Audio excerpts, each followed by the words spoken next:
아주 오래된 리더스 다이제스트에 실린 글을 이런 글이 있었습니다.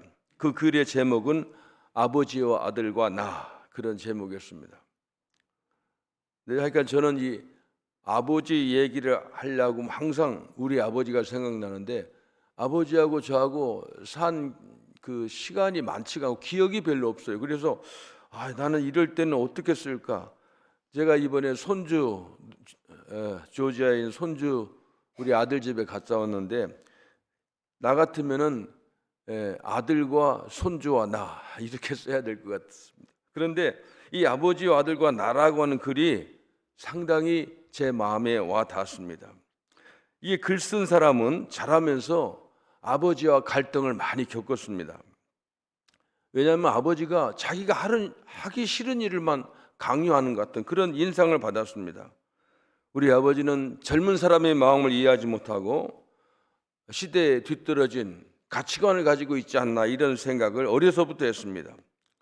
속이 뒤집히는 경우가 얼마나 많았는지 모릅니다. 그래서 아버지에게 가진 그 불만은, 그 앙금이 오래오래 가시지 않았습니다. 그런데 자기가 어른이 되고 아들이 생기자 생각이 달라진 것입니다. 아버지가 자신에게 했던 그런 일을 자기도 똑같이 내 아들에게 요구하고 있다는 사실을 발견한 것입니다. 그래서 아들과의 똑같이 자기가 아버지와의 갈등을 겪었던 것처럼 아들과 자기와 갈등을 겪는 것입니다. 아들도 똑같아요. 자기가 대든 것처럼 막 자기한테 대드는 겁니다. 그런데 아버지는 그 자기 아들을 그냥 지나칠 수가 없습니다. 훈련을 시켜야죠. 야생마처럼 길들이지 않는 그런 쓸모없는 존재가 될 수 있기 때문에 힘들어도 아이를 훈육한 것입니다. 그래서 이제는 이제사 자기가 아들을 낳고 보니까 아버지의 마음을 이해하기 시작했다는 그런 글이었습니다.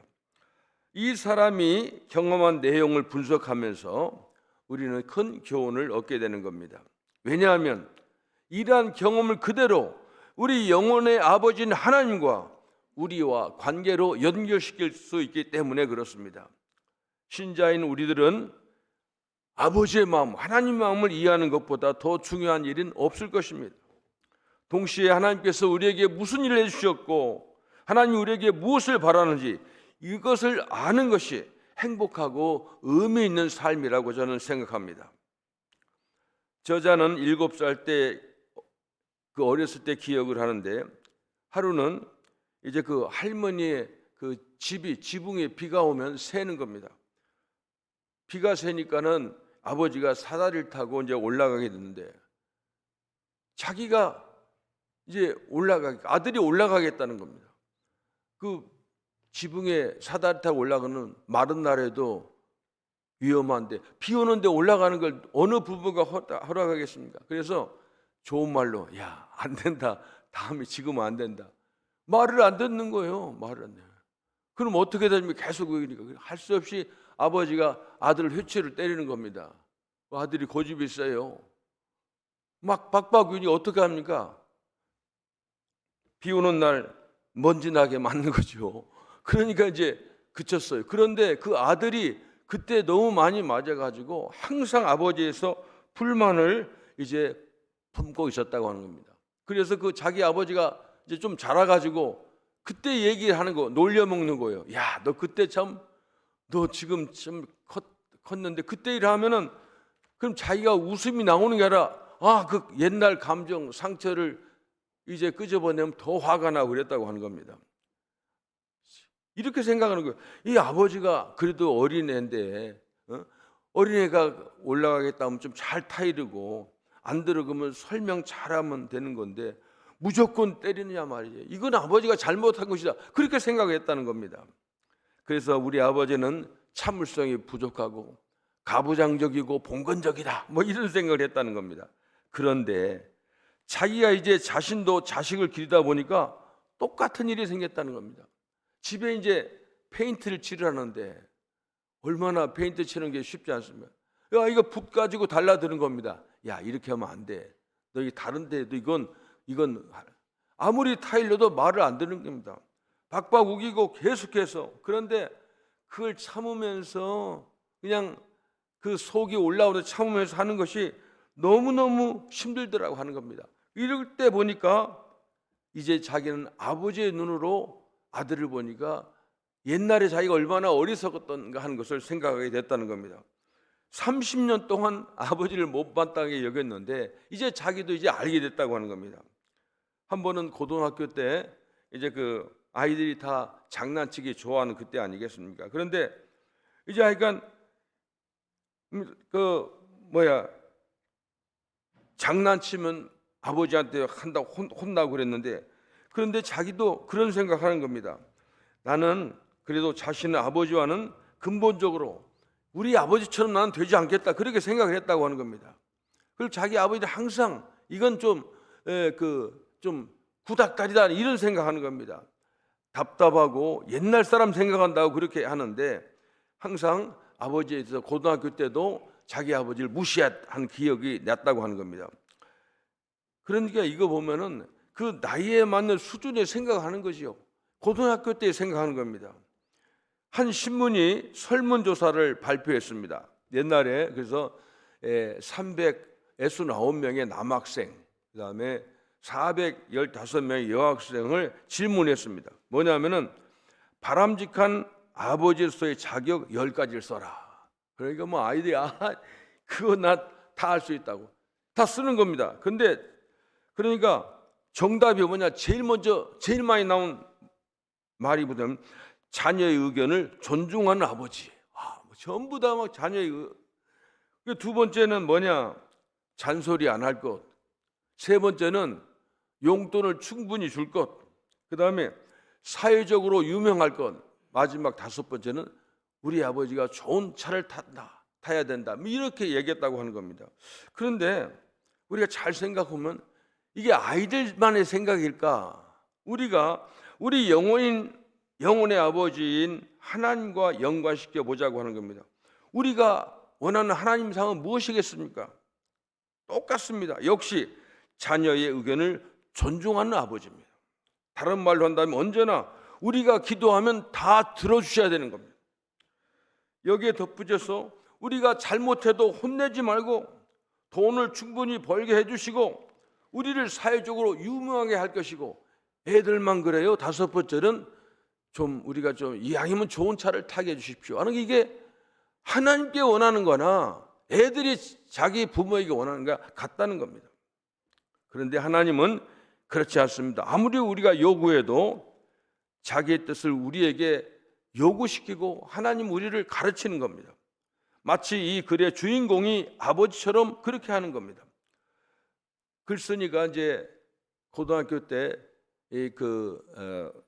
친구들과 학교 주차장에 옛날에는 나무 기둥으로 이렇게 주차 금지라는 그걸 써놓은 모양이에요.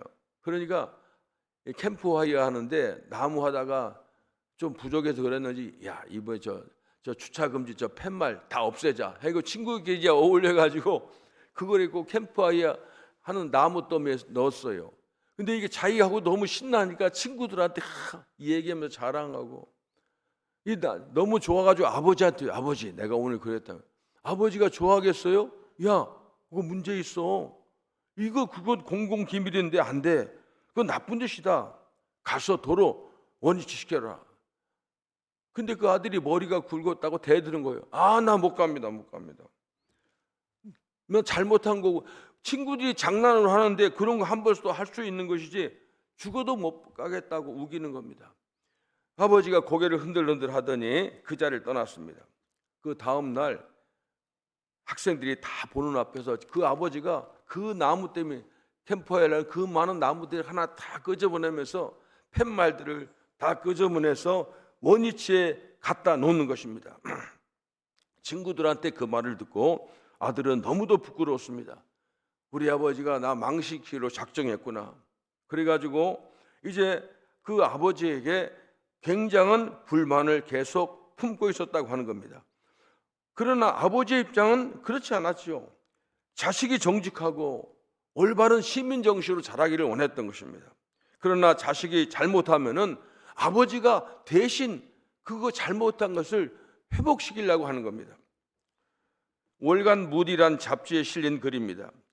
영국의 사회적으로 성공한 크리스찬 사업가가 있었습니다. 그는 아들을 최고의 가정에서 최상의 교육으로 양육시켰습니다. 아들이 머리가 좋아가지고 많은 사람들에게 부러움과 존경을 샀습니다. 그러나 그 젊은이가 최고의 환경과 두뇌로서 무슨 일을 했는가? 사기죄로 체포되고 말았습니다. 법정에서 그는 시종 무표정한 표정이었습니다. 표정이 없었습니다. 언도를 밖에서 일어서는데 흘끗 보니까 자기 아버지도 같이 일어서는 겁니다. 그리고 자기 아들의 언도를 자기가 받는 것처럼 그렇게 당당하고 얼굴 들고 다니던 분이 고개를 숙이고 수치와 고통으로 얼굴이 일그러진 모습을 보고 그 아들이 처음으로 이제 법정에서 통곡을 하기 시작했다고 하는 겁니다. 아버지의 마음을 읽은 것입니다. 이것이 모든 아버지의 마음입니다. 그리고 그것이 하나님이 모든 아버지들에게 마음속에 심어준 것입니다. 왜냐하면 하나님 자신이 그러한 마음을 가지고 계셨기 때문에 그렇습니다. 우리의 죄를 보고 자신이 저지른 것처럼 아파하시는 아버지입니다. 우리의 슬픔을 자기 것으로 삼는 아버지, 우리에게는 변함없는 하늘 아버지가 계시는 것입니다. 자, 이제 글쓴이는 아버지의 마음을 훨씬 더 잘 이해한 것입니다. 자기가 아버지가 된 다음의 일입니다. 어느 아버지가 자식이 악하고 불안당 같기를 원하겠습니까? 어느 부모가 자식이 정직하고 인내심을 가지고 잘 훈련되기를 원치 않는 부모가 있겠습니까? 이것을 안다면 우리 모두 이러한 마음의 근원이 어디인지를 알아야 됩니다. 영혼의 아버지, 하나님 아버지의 마음이 아니고 무엇이겠습니까? 이제 신앙이 자라면서 우리는 어린아이의 일을 버리게 되는 겁니다. 고린도전서 3장 11절에 그런 말씀이 있습니다. 내가 어렸을 때는 말하는 것이 어린아이 같고 깨닫는 것이 어린아이와 같고 생각하는 것이 어린아이와 같다가 장성한 사람이 되어서는 어린아이의 일을 버렸노라 그랬습니다. 여기서 말하는 어렸을 때는 무슨 말이냐? 한마디로 말하면 좀 어리석고 판단력이 좀 둔한 그런 겁니다. 그런데 우리나라 사람들은 어리석다는 말을 잘 쓰지 않고 바로 이제 바보라고 그렇게 욕을 사용하는 겁니다. 사람들은 성숙의 과정과 단계가 있습니다. 우리가 유아기, 청소년기, 성년기, 장년기 있는 것처럼 그 단계가 있는 겁니다. 청소년기에 해당되는 아이는 그 생각하는 것이나 행동이 그 나이의 수준에서 나오는 겁니다. 그런데 사람들은 상대를 이해하기보다는 내 입장에서 판단하면서 상대를 멸시하는 경우가 많이 있습니다. 교회 안에서도 성격이 급하고 빠른 사람이 있습니다. 다른 사람이 하는 답답함을 참지 못하고 기다리지 못합니다. 그리고 다른 사람들이 조금 자기 마음에 들지 않는 행동을 하면은 무시하는 마음이 나타납니다. 그러나 교회 일은 그렇게 할 수가 없습니다. 교회 안에도 어리석은 자가 있을 수가 있습니다. 어리석은 자가 장성할 때까지 기다려주는 것이 교회에서 그렇게 해야 됩니다. 이것이 사랑입니다. 그래서 사랑은 오래 참고 기다려주고 모든 것을 견딘다고 했습니다. 교회에서는 어리석은 사람도 어리석다 이렇게 말할 수가 없습니다. 하나님은 죄인인 우리를 죄인으로 정죄하시며 찾아오시지 않았습니다. 사랑으로 다가오셨습니다. 하나님 우리들이 자라나기를 기다리십니다. 어린아이에서 성장해서 장성한 인격자가 되기까지 참아주시는 것입니다. 왜 이 세상에 종말이 빨리 오지 않나? 다른 거 아니 참아주시는 겁니다. 그래서 일일이 우리가 일어난 세상에서 사는 일들이 일일이 거기에 대해서 하나님은 답변해 주시지 않습니다. 그냥 참고 기다리는 겁니다. 하늘 아버지는 지금은 우리가 비록 어리석어도 하나님 자신처럼 당당한 아버지로 자라게 됨을 우리가 확신하는 게 아니라 하나님이 확신하고 계십니다. 나는 하늘 아버지는 한 걸음 더 나가서 하나님은 우리들에게 요구하는 게 있습니다. 하나님은 한 걸음 더 나가서 우리들이 다른 사람을 전도해서 다 영적인 자식들을 많이 두기를 원하는 겁니다. 남을 전도하는 것은요, 캐톨릭 성경에는 이걸 사람 전도하면 그 대부라고 하잖아요. 대부. 우리는 많은 사람이 영혼 구원하는 것이 우리가 아버지 되는 겁니다. 여러분들 중보기도 많이 하는 사람은 아버지입니다. 저는 영적인 아버지가 되어서 기도하는 사람이 수백 명입니다. 하나님이 그걸 기뻐하시는 것 같더라고요.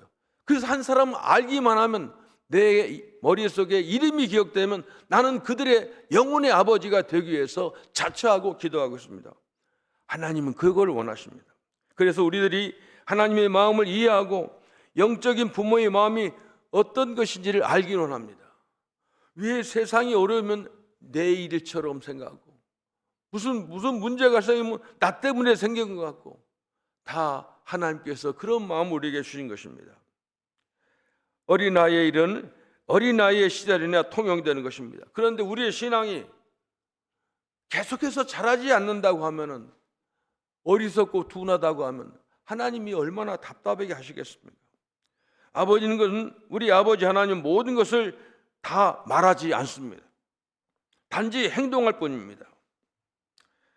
글쓴이는 어른이 되어서 아버지와 사이가 나빠진 적이 있었습니다. 그래서 5년 동안이나 아버지를 찾아가지 않았습니다. 결국 고집을 꺾고 아버지를 찾아갔습니다. 이틀 동안 이런저런 얘기를 했는데, 근데 그때 가가지고 아버지가 그 5년 전에 한 일을 사과해 주기를 해서 갔는데 그런 말은 전혀 없었습니다. 실망한 아들은 아버지를 떠나왔습니다. 그러나 나중에 그걸 알게 됐습니다. 아버지는 모든 감정을 다 표현할 수 없었음을 알았습니다. 왜냐하면 자기도 해보니까 자기 아들에게 다 말할 수가 없다고 하는 겁니다.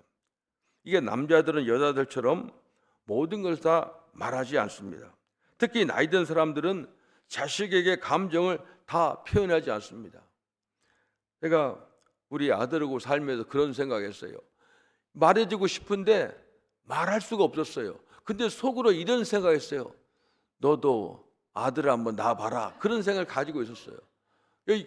지금 내가 이번에 가보니까는, 전에는 신경 안 쓰더니 굉장히 자기 아들에 대해서 관심을 갖는 걸 봤어요.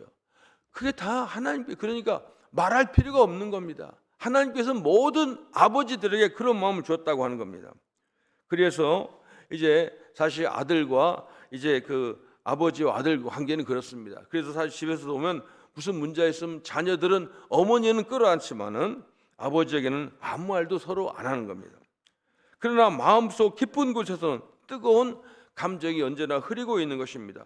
그리고 그 감정은 항상 그대로 있습니다.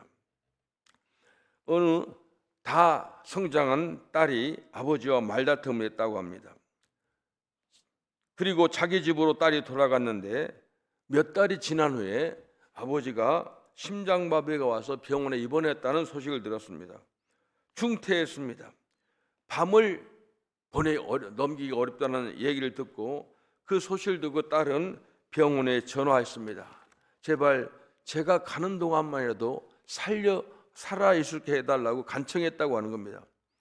아버지가 돌아가실 때 자기가 아버지에게 하고 싶은 말이 있었습니다. 아빠, 잘못했어요. 용서하세요. 사랑합니다. 그 말입니다. 그런데 아버지는 살아남지 못했습니다. 딸은 자기 아버지에게 마지막으로 한 말이 무엇인가 생각해 보니까, 나는 아빠를 증오합니다. 이 말이었습니다.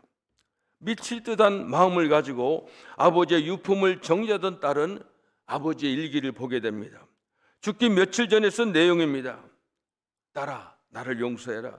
그러나 내 말이 옳다는 것을 나중에 너는 알게 될 것이다. 내가 유일하게 사랑한 딸아,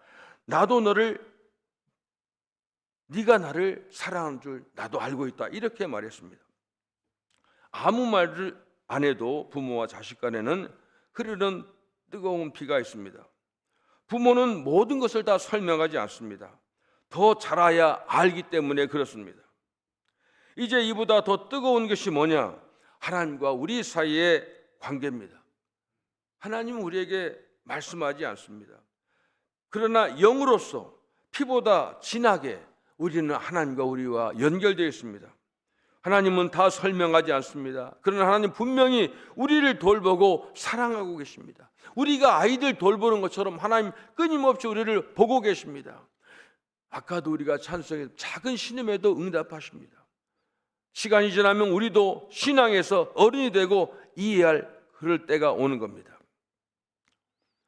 전에는 아버지처럼 되는 것이 싫었던 이 아들은 이제 아버지가 되는 것이 자랑스럽고, 어느새 자기가 아버지가 하는 말투를 그대로 쓰는 걸 보고 자기도 놀랐지만 또 기뻐했습니다. 조상의 피가 흐르고 있음을 자신도 알게 되었습니다. 그러면서 남자다운 표현 방법이 아버지와 자신의 관계를 막지 않는 것처럼 자신과 아들과의 관계도 그렇다는 것을 깨닫게 됩니다. 이것이 부자간의 생명선이었습니다. 이제 자신은 독립적인 개체로 자라났지만 동시에 아버지의 아들이었습니다. 전에는 아버지와 같지 않는 전혀 다른 존재가 되고 싶었지만 이제는 어느새 아버지와 많이 닮은 자신이 자랑스러워졌습니다. 아버지보다는 돈도 많이 벌고 출세도 했지만 우유 짜는 농부인 아버지가 자랑스러웠습니다. 표현하지 않지만 한없는 아버지의 사랑과 아버지의 아버지됨이 언제나 가슴 뿌듯하게 생각했습니다. 자, 이제 이 이야기에서 우리의 삶을 한번 살펴봅시다. 하나님 아버지가 우리에게 주신 삶을 기뻐하면서 성실하게 살아야 합니다. 하늘 아버지는 우리가 자신과 같기를 늘 원하십니다.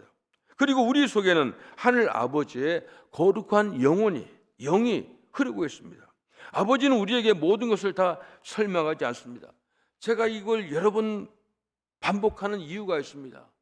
하나님 우리가 살아가는데 일일이 꼬치꼬치 말해주지 않습니다.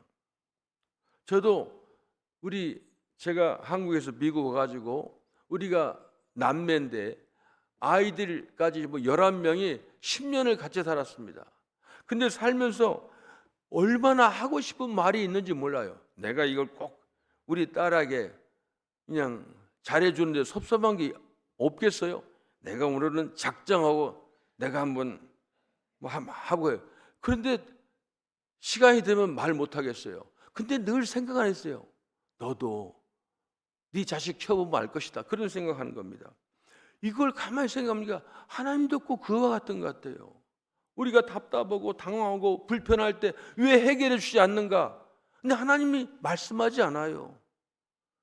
너도 신앙이 좀 자라와라. 내가 너에게 주는 힘이 있지 않느냐 하는 겁니다. 아무 말도 없이 우리에게 어려움도 주고 우리를 그냥 지나치는 것 같은 그런 느낌을 줄 수가 있습니다. 그러나 이제 어른이 된 우리들은 하나님의 마음을 조금씩 이해할 수가 있게 되었습니다. 하나님 우리에게 자기의 생명과 능력을 주셨습니다. 그리고 우리가 정직하고 성실하게 그리고 강하게 살아서 천국을 상속하기를 하나님은 원하십니다. 비록 그분이 우리에게 아무 말씀하지 않아도 언제나 우리를 보고 계십니다. 그리고 언제나 우리를 사랑하십니다. 그분을 닮아서 하늘처럼 활짝 피어나기를 하나님은 원하십니다. 자기를 다이제스트 마지막에 그런 장면입니다. 자기를 보내려고 비행장까지 나온 아버지를 끌어안고 아들은 말합니다. 아버지를 사랑하고 있다는 사실을 알려드리고 싶습니다. 늘 아버지를 사랑하고 있어요. 그렇게 말했습니다. 자, 이제 우리도 영혼의 아버지에게 그렇게 말씀해 봅시다. 하나님 아버지가 보이지 않지만 가장 가까운 곳에 항상 계심을 저는 알고 있습니다. 그리고 하늘 아버지를 사랑합니다. 그리고 절대로 낙심하지 않고 아버지처럼 자랑스럽게 살아보겠습니다. 아멘. 기도하겠습니다. 하나님, 이 어버이 주일에 하나님의 마음을 알기를 원합니다. 우리가 하나님께서 우리에게 가정을 주신 것은 가정을 통해서 부모가 자식을 사랑하는 마음을 통해서 그걸 기초로 해서 우리가 하나님을 알게 되는 것입니다. 우리가 자라고 우리 신앙에 성장하고 이런 모든 것들이 이 가정에서부터 일어나는 것을 저희들이 알고 있습니다. 하나님 우리를 사랑하실 때 우리가 자식 사랑하는 그 마음 속에서 하나님은 육신의 부모가 자식 사랑하는 수천 배, 수만 배를 끊임없는 관심과 사랑으로 지켜보시고 우리를 사랑하심을 알고 있습니다. 하나님 감사합니다. 그 마음이 하나님을 기쁘시게 하는 마음이 되게 하시고 우리가 하나님이 무엇을 원하는지를 깨달아서 많은 영혼의 아버지가 되어서 그 영혼을 위해서 중보하고 사랑하는 기도하는 우리 모두가 될 수 있도록 하나님 도와주시옵소서. 존귀하신 예수님의 이름으로 기도합니다. 아멘.